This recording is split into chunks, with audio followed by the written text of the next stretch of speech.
Друзі, вітаю на каналі Верба. Сьогодні ми вивчимо 3 ввічливі способи відхилити запрошення українською. Будь ласка, не забудьте підписатися на канал, натиснути дзвіночок, щоб завжди бачити наші нові відео, та поставити вподобайку цьому відео. Так, прямо зараз, друзі, не забудьте! Добре, почнімо.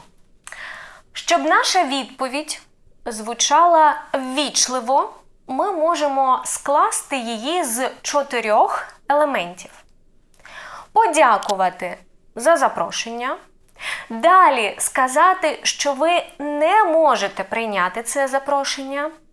Коротко описати чому. Та запропонувати перенести зустріч або побажати іншим учасникам гарно провести час. Ніко, давай сходимо сьогодні ввечері в паб. О, дякую за запрошення, але, на жаль, в мене не вийде. Я сьогодні маю зустріч із подругою. Може, іншим разом? Добре, тоді сходимо в інший день. Отже, перший спосіб. Дякую за запрошення, але, на жаль, у мене не вийде. У мене не вийде означає, що я вже маю інші плани, і навіть якщо я хочу, я не можу прийняти це запрошення. Також важливо залишатися ввічливими та подякувати за запрошення, а фраза «на жаль» покаже, що запрошення було цікавим для вас, але ви дійсно не можете його прийняти. Так, добре.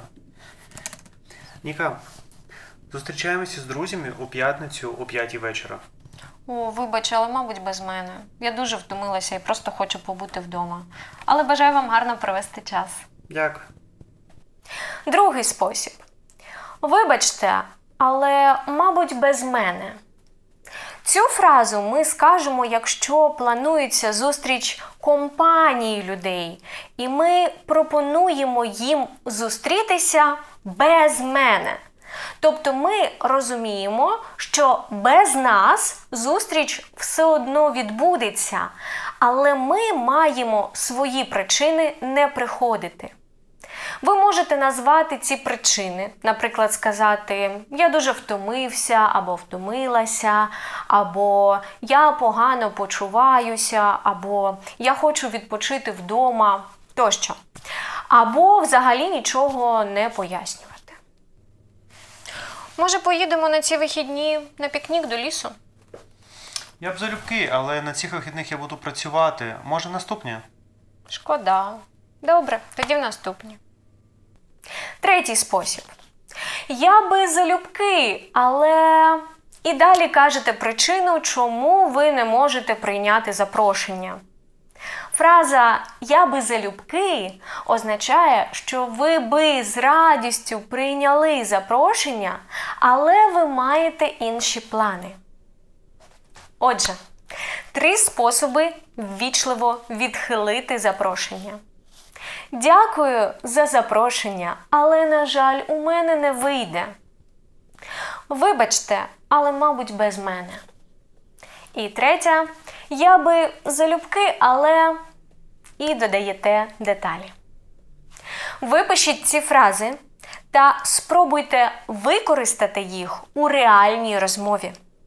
Будь ласка, не забудьте поставити вподобайку та підписатися.